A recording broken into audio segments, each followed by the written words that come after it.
Good morning, all of you. Welcome to our paper 8 discussion, that is audit and assurance. So students, last class में हम लोगों ने जो discussion किया था that is about key audit matters, KAM, जो कि स्क्रीन में आपको दिख रहा है. This is regarding the ISA 701. इसका कुछ थोड़ा सा पार्ट जो है, बेसिक पार्ट हम लोगों ने अच्छे से रिवाइज किया था. So आपका जो स्टडी मटेरियल है that is Kaplan. So Kaplan में जितना भी मैटर की ऑडिट मैटर पर्टिकुलर टॉपिक में गिवन है वो सारी चीजें हम लोगों ने लास्ट वीडियो में कवर कर ली थी. अब इसके बाद आज जो हम लोग बेसिकली पढ़ रहे हैं, आपके अगर ACCA के जो जो ऑफिशियल वेबसाइट पे अगर आप जाते हैं तो वहां पर आपको कुछ टेक्निकल आर्टिकल्स आपको गिवन है. तो वो टेक्निकल आर्टिकल्स आपको लगभग आपके जितने भी ऑडिट के जो टॉपिक्स हैं सभी के रिगार्डिंग कुछ ना कुछ उसमें गिवन है. तो हम लोग क्या करने वाले हैं, सभी को टॉपिक वाइज हम लोग देखेंगे. तो आज हम लोग क्या करेंगे, लास्ट क्लास में जो हम लोगों ने की ऑडिट मैटर्स पढ़ा था, सो रिगार्डिंग दैट की ऑडिट मैटर्स आज जो है हम लोग टेक्निकल जो हमारे पर्टिकुलर जो आर्टिकल्स है उसको हम लोग स्टडी करेंगे. सो की audit matters, so this is the thing. So heading आपका है technical articles regarding KAM means की ऑडिट मैटर्स. वैसे तो यहां पर उतनी कोई इंफॉर्मेशन जो है वो ज्यादा न्यू इंफॉर्मेशन नहीं है.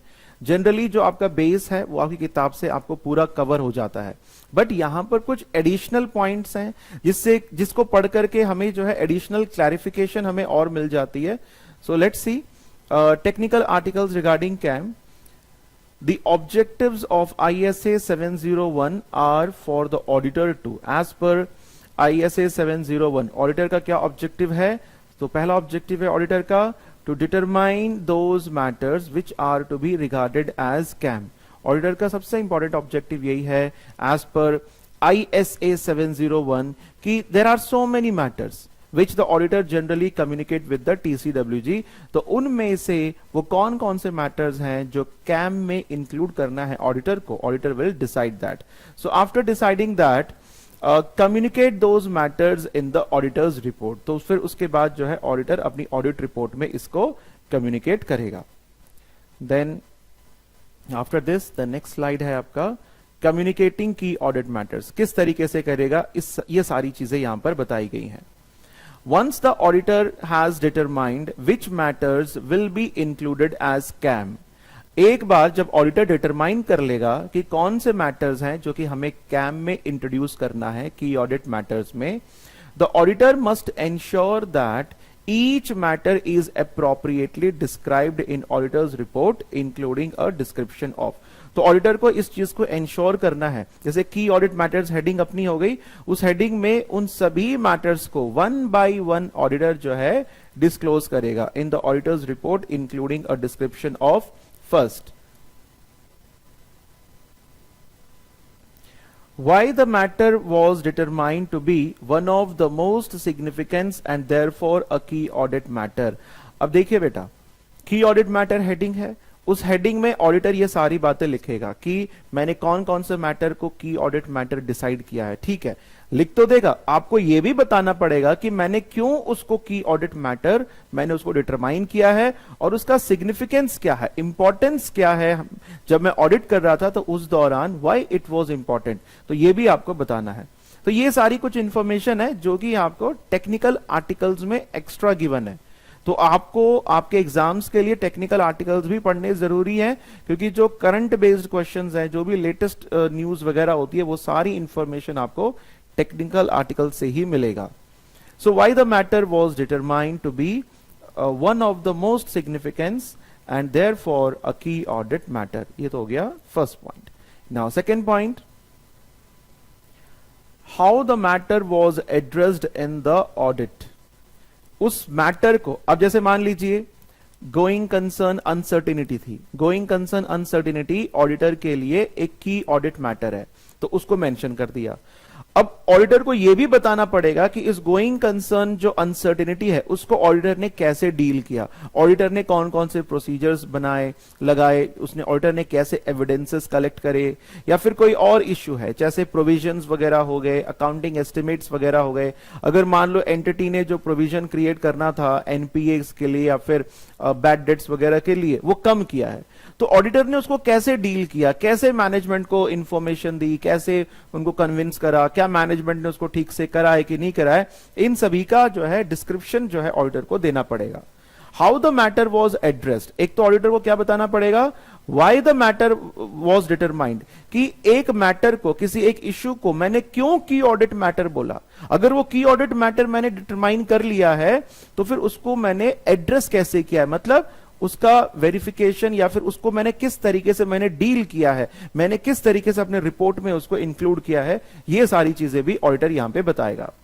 How the matter was addressed in the audit which में include a description of the auditor's approach, auditor ने कैसे अप्रोच किया, पहले ऑडिटर ने क्या टीसीडब्ल्यूजी से बात करी, फिर उसके बाद ऑडिटर ने क्या डिसाइड किया, फिर उसने टीसीडब्ल्यूजी फॉलोअप में ऑडिटर ने क्या क्या एक्शंस लिए।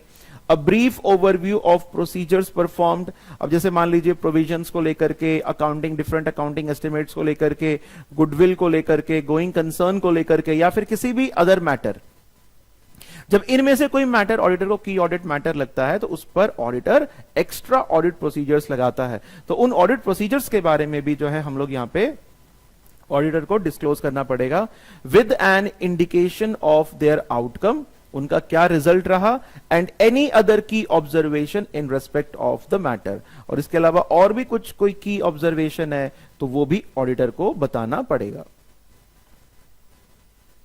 तो इसी के साथ बच्चों हमारा जो है टॉपिक की ऑडिट मैटर्स ये कंप्लीट होता है।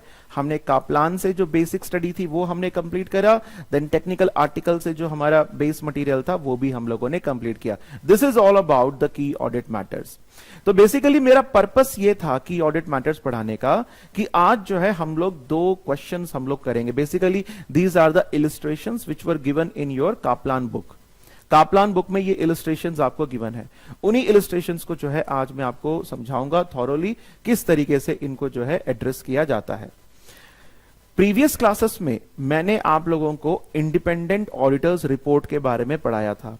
वो जो इंडिपेंडेंट ऑडिटर्स रिपोर्ट जो स्टार्टिंग में हम लोगों ने पढ़ा था वो एक तरीके से अनमॉडिफाइड रिपोर्ट था, और उसमें जो है ओपिनियन कौन सी दी गई थी, अनक्वालिफाइड ओपिनियन दी गई थी। बट आज हम लोग जो पढ़ रहे हैं बेसिकली ऑडिट रिपोर्ट कैसी दिखती है जब हमारा ओपिनियन मॉडिफाई होता है, और ऑडिट जो ऑडिट रिपोर्ट में जो ओपिनियन है वो मॉडिफाई कब होती है, वो दो सिचुएशंस में मॉडिफाई होती है। एक तो जब ऑडिटर को एविडेंस मिलता है कि एक पर्टिकुलर मैटर या फिर कोई इवेंट जो है वो अप्रोप्रिएट नहीं है, देन ऑडिटर बोलेगा कि भाई इसको छोड़ करके, हमारे एग्जांपल में क्या था, डायरेक्टर्स पर्सनल एक्सपेंडिचर जो कि उसने P&L अकाउंट में चार्ज किया था, डायरेक्टर्स पर्सनल एक्सपेंडिचर को छोड़ करके बाकी सारी चीजें बिल्कुल ठीक है, तो उस सिचुएशन में क्वालिफाइड ओपिनियन दी जाएगी। और दूसरा, when auditor is unable to get the proper sufficient and appropriate audit evidences so that he can say the financial statements are representing true and fair view। अगर ऑडिटर को ये audit evidence नहीं मिलता है किसी एक या दो आइटम्स के बारे में, बाकी सबके बारे में मिल गया, एक दो के बारे में जो है ऑडिटर को नहीं मिला, तो उस सिचुएशन में भी ऑडिटर जो है क्वालिफाइड ओपिनियन इश्यू करता है। तो बेसिकली अभी हम लोग कर क्या रहे हैं, जो हमारा मेन ऑडिट रिपोर्ट है उस ऑडिट रिपोर्ट में और इन ऑडिट रिपोर्ट्स में डिफरेंस क्या है। जब हम लोग ऑडिट रिपोर्ट देते हैं, जब उसमें हम लोग अनमॉडिफाइड ऑडिट रिपोर्ट देते हैं, that is your standard format, उसमें और ये मॉडिफाइड रिपोर्ट में, यानी कि जब मैं क्वालिफाइड ओपिनियन देता हूं या फिर एडवर्स ओपिनियन या डिस्क्लेमर ऑफ ओपिनियन देता हूं, तब हमारा ऑडिट रिपोर्ट किस तरीके से चेंज होता है ये अभी हम लोग डिस्कस करने वाले हैं। बट फिलहाल आज की क्लास में हम लोग केवल क्वालिफाइड ओपिनियन को ही हम लोग कंसीडर करेंगे। जैसे एग्जांपल आपको यहां पे लिखा है, मुर्रे कंपनी का qualified opinion number 1। Qualified opinion दो सिचुएशंस में होती है, वो दोनों सिचुएशंस हम यहां पे डिस्कस करेंगे। देन नेक्स्ट वीडियो में हम लोग करेंगे adverse as well as disclaimer करेंगे। फिर उसके बाद बाकी हमारे इंपॉर्टेंट टॉपिक्स आते हैं, लाइक हमारा जो कैम तो हम लोगों ने कर ही लिया था, फिर उसके बाद जो है हम लोग basically emphasis of matter paragraph हो गया, अदर मैटर पैराग्राफ हो गया, then SA ISA 570 that is regarding the going concern, वो सारे टॉपिक्स हम लोग वन बाय वन करेंगे। सबसे पहले हम देखते हैं, अच्छा इसमें एक और चीज है बच्चों जो मुझे आपको बतानी है, मैं आपको पहले दिखा देता हूं। एक जो वायलेट कलर में जो लिखा हुआ है दिस इज क्वालिफाइड ओपिनियन, और जिसको अंडरलाइन किया है ये हमारे हेडिंग्स हैं ऑडिट रिपोर्ट के, और उसके बाद जो जो मैटर मैंने यहां पर ब्लू कलर में लिखा है ये चेंजेस हैं। ये जो ब्लू कलर में जो आपको दिख रहा है ना ये चेंज है, मतलब जो मेन ऑडिट रिपोर्ट होती है, मतलब when audit report is unqualified या फिर आप जो है बेसिकली उसमें आप मान के चलो अनमॉडिफाइड ऑडिट रिपोर्ट है, उसमें और इस ऑडिट रिपोर्ट में डिफरेंस क्या है, ये जो ब्लू कलर से मैंने मार्क किया है। तो आपको ये डिफरेंसेस को ध्यान में रखना है, क्योंकि एग्जाम में आपसे क्वेश्चन आएगा कि अगर एडवर्स ओपिनियन दिया जाता है, डिस्क्लेमर ऑफ ओपिनियन दिया जाता है या फिर मॉडिफाइड ओपिनियन दिया जाता है, तो फिर ओपिनियन सेक्शन में, बेसिस फॉर ओपिनियन सेक्शन में क्या क्या चेंजेस आएंगे डिपेंडिंग अपॉन द सिचुएशन आपको बताना है। तो देखिए आने वाले स्लाइड्स में, यस ये बेसिस फॉर क्वालिफाइड ओपिनियन, यहां पे जितना भी मैंने ब्लू कलर में लिखा है दैट मींस ये एक्स्ट्रा इंफॉर्मेशन है। अब यहां पर बाकी जो रेड और ब्लैक में लिखा है ये सेम मैटर आपका वही वाला है जो पुराना ऑडिट रिपोर्ट में है। नीचे लास्ट में मैंने लिखा हुआ है ब्लू कलर में, तो ये चेंज है, ब्लू कलर में लिखा है ये भी चेंज है। आई होप आपको समझ में आ रहा है बेटा सभी को। और यहां पर देखिए ये भी चेंज है, ये जितना भी ब्लू कलर में लिखा है दैट इज चेंज्ड वन, बाकी जो रेड और ब्लैक में लिखा है उसमें दैट मींस उसमें कोई चेंज नहीं है। चलिए अब हम लोग वन बाय वन हम लोग इसको पढ़ते हैं। ओके सबसे पहले हमारे सामने है Murray company qualified opinion 1। So example देखिए इसमें क्या लिखा है, ये बेसिकली आप जो है इसको क्वेश्चन मान के चलिए, दिस इज योर बेसिकली ये आपका क्वेश्चन है, एग्जाम में इस तरीके से आएगा। Example where the auditor concludes that the financial statements are materially but not pervasively misstated. Material तो है बट परवेसिव नहीं है। एंड स्टूडेंट्स आप सभी को पता है कि अगर कोई फाइनेंशियल स्टेटमेंट्स में कोई पर्टिकुलर आइटम मटेरियल भी है और परवेसिव भी है तो फिर हम कौन सा ओपिनियन देंगे, या तो एडवर्स ओपिनियन देंगे या फिर हम लोग डिस्क्लेमर ऑफ ओपिनियन देंगे। बट यहां पर हमें क्या बताया गया है, the financial statements are materially misstated but not pervasive, ठीक है ना। सो ओपिनियन देखिए ये स्टेटमेंट आपका सेम है, we have audited the financial statements of Murray company which comprises the statement of financial position as at 31 December 2014 etcetera, कुछ भी year आप लगा दीजिए, and the statement of comprehensive income, statement of changes in equity, statement of cash flows for the year ended and notes to the financial statements including a summary of significant accounting policies। तो जो हमारा opinion है, opinions पहले सिर्फ पहले क्या होता था, केवल ओपिनियन सेक्शन होता था मेन वाले में, बट यहां पर हमने क्या लिख दिया, क्वालिफाइड ओपिनियन सेक्शन हमारा आ गया। बाकी ये पूरा मैटर आपका सेम रहेगा, इसमें कोई चेंज नहीं होगा। देन सेकेंड पैराग्राफ में आप क्या लिखेंगे, इन अवर ओपिनियन, क्योंकि क्वालिफाइड ओपिनियन है। एग्जाम्पल हम लोग क्या लेते हैं हमेशा क्वालिफाइड ओपिनियन का, डायरेक्टर्स पर्सनल एक्सपेंडिचर को P&L अकाउंट में चार्ज किया गया है, तो except directors personal expenditure remaining all are true and fair. अब पढ़ के देखिए इसमें क्या लिखा है, except for the effects of the matter described in the basis for qualified opinion। अब इस वाले ये जो हेडिंग है ये आपका नेक्स्ट हेडिंग रहेगा, this one, this is your next heading. इससे पहले कौन सी हेडिंग थी, ये वाली हेडिंग थी क्वालिफाइड ओपिनियन। क्वालिफाइड ओपिनियन में हम लोग रीजन या फिर वो जो किस सिचुएशन के कारण, किस इवेंट के कारण हमने क्वालिफाइड ओपिनियन दिया है, ये यहां पर हम लोग नहीं लिखेंगे, वो हम लोग किस में लिखते हैं, बेसिस फॉर क्वालिफाइड ओपिनियन में लिख देते हैं। तो अब देखिए इसमें क्या बोला है, except for the effects of the matter described in the basis for qualified opinion section of our report, the accompanying financial statements give true and fair view except this, इसको छोड़ के बाकी सब true and fair view है। Remainder of wordings as per unmodified report, बाकी पूरा जो language रहेगा unmodified report के ही रहेगा। तो आप लोग इसको पढ़ने से पहले अपने सामने जो है आपके कापलान की किताब का जो है unmodified रिपोर्ट रख लो और फिर इसको पढ़ते जाइए, ठीक है। चलिए ये हो गया। अब अगला देखिए, अगली हेडिंग क्या है हमारी, बेसिस फॉर क्वालिफाइड ओपिनियन। अगर ऑडिटर ने अपनी रिपोर्ट को क्वालिफाई किया है तो वो क्यों किया है, ये पूरा ब्लू कलर में रीजन लिखना है। अनमॉडिफाइड रिपोर्ट में ये पूरी इंफॉर्मेशन वहां पर आपको नहीं मिलेगी, क्योंकि मैंने आपको पहले ही बताया जो जो ब्लू कलर में है that is a additional information. देखिए क्या क्या लिखा है, no allowance has been provided in the financial statements for a receivable for which recoverability is in doubt, which in our opinion is not in accordance with the international financial reporting standards। इसमें बेटा इन्होंने ये reason बताया है, no allowance यानी कि एक तरीके से आप मान के चलो प्रोविजन क्रिएट नहीं किया गया है, प्रोविजन क्रिएट नहीं किया गया है। No allowance has been provided in the financial statements for a receivable for which recoverability is in doubt। पैसा आना डाउटफुल है, तो यानी कि doubtful for bad provision for bad debts create करना चाहिए, पर हमने नहीं किया है। और ऑडिटर कहता है इन अवर ओपिनियन, हमारे हिसाब से it is not in accordance with the IFRS, हमारे हिसाब से this is not as per the accounting standards. If the amount receivable is doubtful then you should create the provision, but entity ने ऐसा नहीं किया है। The allowance for the year ended 31 December 2014 should be $211,000 based on the value of the receivable in current assets and likely recoverability of the amount। तो इतना amount है जो कि आपको रिकवर होना चाहिए, but it is a doubtful, ये recover नहीं होगा। Accordingly current assets should be reduced by an, अब देखिए बेटा जनरली इतना जो this much of the amount I think we are showing in the form of a debtor कह लो या फिर bills receivable. So debtors and this bills receivable are basically a current asset। तो इन्होंने प्रोविजन क्रिएट नहीं किया है, that means they are showing this much extra bills receivable, यानी कि हमारे करंट एसेट जो हैं वो इन्फ्लेट होकर के दिखा रहे हैं। अगर मान लो प्रोविजन क्रिएट होता तो उतना जो है फिर हमको डिडक्ट करना पड़ता।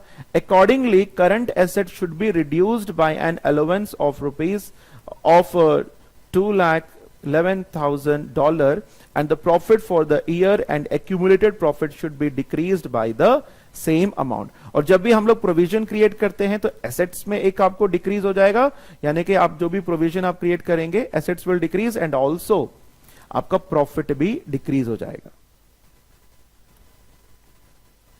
तो दिस इज द मैटर, ये ऐसा कुछ भी जो है एंटिटी ने नहीं किया है। एंटिटी को करना चाहिए, एंटिटी को अपने करंट एसेट्स को कम करना चाहिए एंड ऑल्सो एक्यूमुलेटेड प्रॉफिट को भी कम करके शो करना चाहिए इस पर्टिकुलर अमाउंट से, बट एंटिटी ने ऐसा नहीं किया।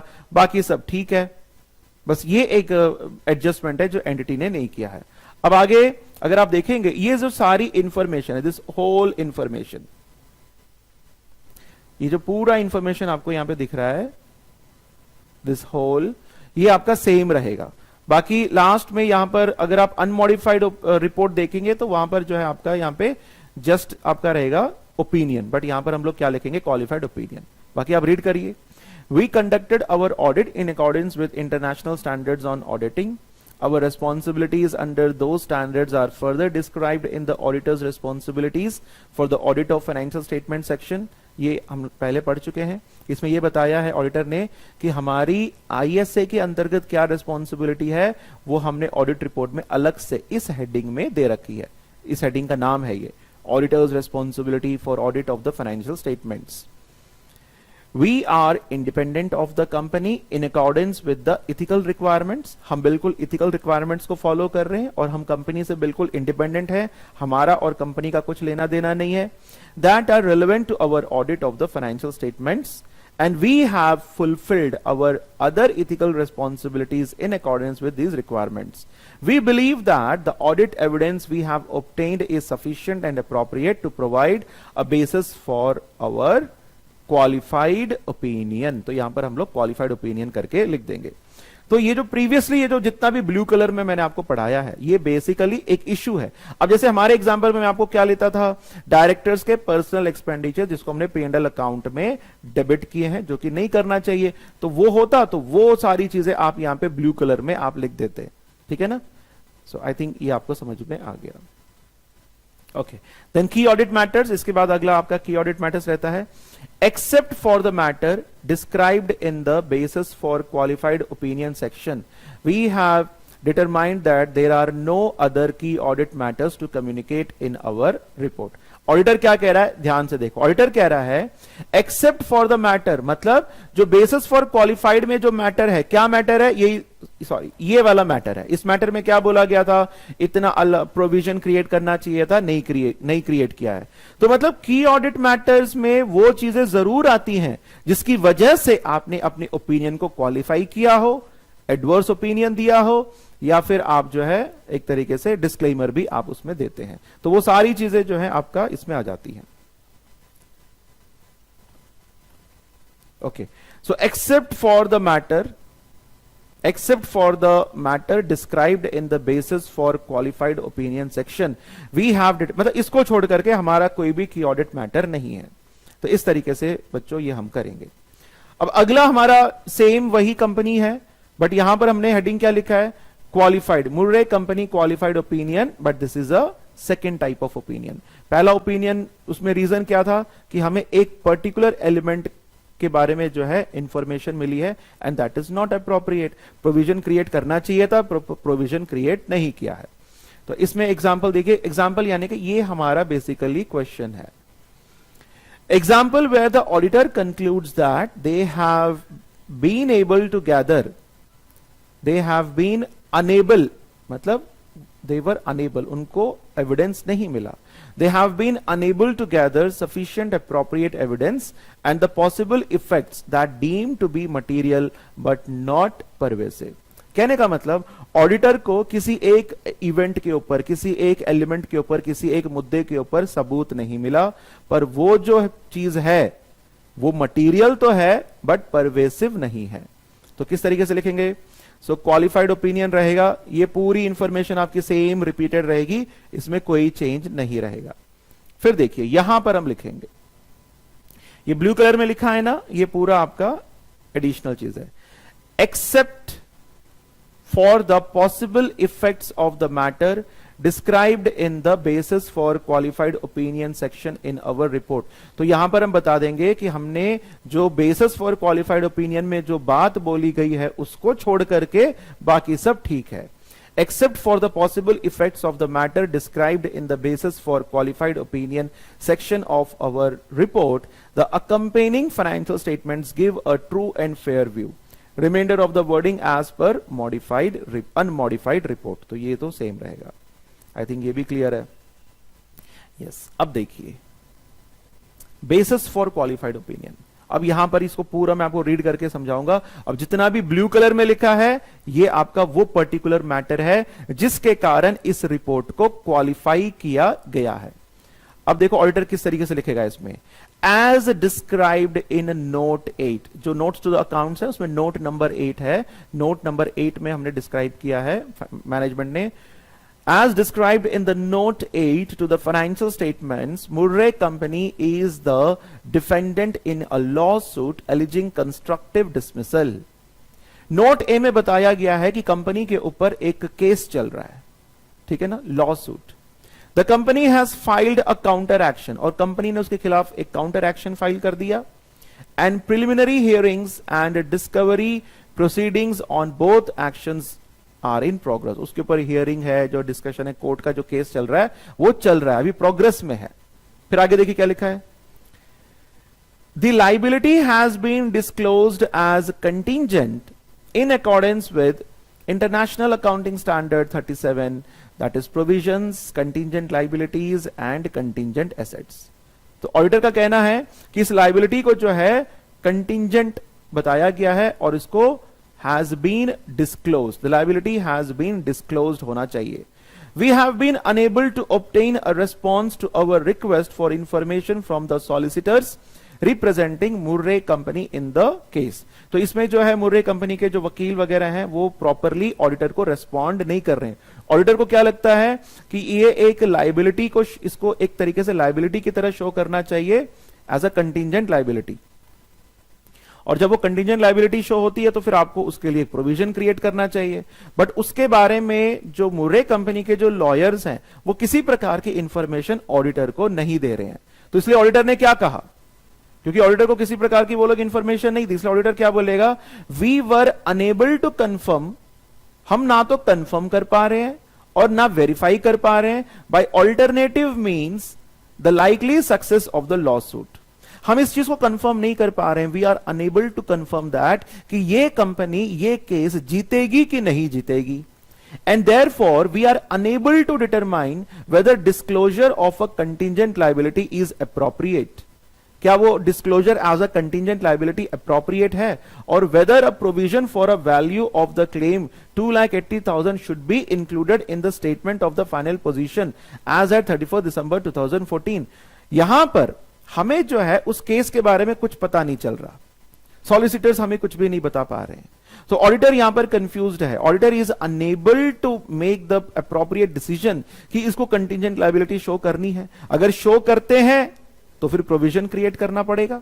तो ऑर्डर का कहना है कि कंटीजेंट लायबिलिटी शो करनी है नहीं करनी है, क्योंकि हमें इसका कोई सबूत नहीं मिल पा रहा है, और ये प्रोविजन क्रिएट करना चाहिए नहीं करना चाहिए इसके बारे में भी हमें नहीं पता। अगर मान लो मुर्रे कंपनी के लॉयर्स अगर साफ साफ कह देते हैं कि देखो भाई एक पर्टिकुलर केस हम लोग हारने वाले हैं, तो फिर ऑडिटर को सबूत मिल जाएगा, और अगर आप प्रोविजन क्रिएट कर देते हैं तो फिर कोई दिक्कत ही नहीं है। वो लोग बात ही करने को तैयार नहीं है ऑडिटर से, वो किसी प्रकार की कोई इंफॉर्मेशन ही नहीं दे रहे हैं। So here auditor is unable to confirm और verify by alternative means, or whether a provision for the value of a claim that is $2,80,000 should be included in the statement of financial position as at 31st December 2014, and an associated expenses included in the statement of P&L account profit and loss for the year ended 31st December 2014। क्या इसके associated कितने expenses हैं उसके बारे में भी order को कुछ भी पता नहीं चल रहा है। So consequently we were unable to determine, तो जब आपको सबूत नहीं मिलता है तो आप क्या बोलोगे, we were unable to determine whether any adjustment to these amounts were necessary. तो ऑडिटर ये नहीं बोल रहा है, मतलब he is unable to say that whether these adjustment should be made और should not be made, because उसको किसी प्रकार का कोई एविडेंस नहीं मिल पा रहा है। तो इस तरीके से हमने पूरा केस लिख दिया। अब बाकी ये तो पूरा एज इट इज सेम है। We conducted our audit in account, ये आप लोग रीड कर सकते हैं, ये सेम है जैसे पीछे वाले में मैंने आप लोगों को पढ़ाया था। फिर ये वाला भी पूरा सेम रहेगा, we are independent of a company in accordance, फिर वो audit of financial statements, responsibility, ethical responsibility, ये सारी चीजें सेम है। नाउ ये आपका डिफरेंट है। We believe that the audit evidence we have obtained is sufficient and appropriate to provide a basis for our qualified opinion. तो यहां पर ऑडिट एविडेंस किसके बारे में, एक ही चीज के बारे में नहीं मिला है, बाकी सभी चीजों के बारे में मिल चुका है, तो इसलिए हम यहां पर जो है क्वालिफाइड ओपिनियन दे रहे हैं। अब देखिए की ऑडिट मैटर्स में क्या लिखेंगे हम लोग, accept for the matter described in the basis for qualified opinion section. Qualified opinion section में जो मैटर लिखा है मतलब वही है, लॉ सूट वाला केस है, उसको छोड़ करके we have determined that there are no other key audit matters to communicate in our report. तो ऑडिटर का कहना है कि जो opinion basis for qualified opinion section में जो बात बताई गई है वो अकेला ही हमारा की ऑडिट मैटर है, उसको छोड़ करके बाकी कोई भी की ऑडिट मैटर हमने डिटरमाइन नहीं किया है। बट और भी हो सकते हैं, तो फिर ऑडिटर जो है 1 2 3 करके सभी के बारे में फिर वो मेंशन करता जाएगा। तो इस तरीके से ये हमारी रिपोर्टिंग होती है। नाउ स्टूडेंट्स, नेक्स्ट क्लास में हम लोग क्या करेंगे, एक तो हम लोगों ने देखिए की ऑडिट मैटर्स थॉरोली कर लिया, इंडिपेंडेंट ऑडिटर्स रिपोर्ट क्या होता है वो भी हमने देख लिया, उसके फर्दर एग्जांपल्स भी हम लोगों ने, इलस्ट्रेशंस भी हम लोगों ने देख लिए। कल मैं आप लोगों को बहुत ही इंपॉर्टेंट टॉपिक कराऊंगा, दैट इज SA 570 हम लोग करेंगे, ठीक है ना। SA 570 that is regarding the going concern. Going concern में अगर किसी प्रकार की कोई अनसर्टेनिटी है तो उसको किस तरीके से ऑडिटर अपनी ऑडिट रिपोर्ट में बताता है या फिर उसके बारे में रिपोर्ट करता है। और उसके साथ तो कल हम लोग 2 स्टैंडर्ड्स ऑन ऑडिट ISA हम लोग करेंगे, that is one is 570 and another one is 706, ये वाला। क्योंकि हम लोगों ने 701 कर लिया, 705 भी हम लोगों ने कर लिया, 5 में मॉडिफाइड ओपिनियन किस तरीके से दी जाती है वो हम लोगों ने कर लिया। So tomorrow in the next discussion we will continue with ISA 570 and ISA 706। और भी इनके रिगार्डिंग जो है आपके बेसिकली जो टेक्निकल आर्टिकल्स हैं वो भी मैं आपको कराऊंगा।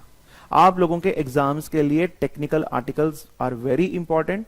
कापलान बुक जरूरी है, वो तो पढ़ना ही है, बट इनको भी साथ में इनकॉर्पोरेट करके हम पढ़ते जाएंगे एंड कल कई सारे क्वेश्चंस भी हम लोग जो है यहाँ पे प्रैक्टिस करेंगे। So till then students, good luck. बाकी हम लोग जो है कल हम लोग करेंगे। ओके।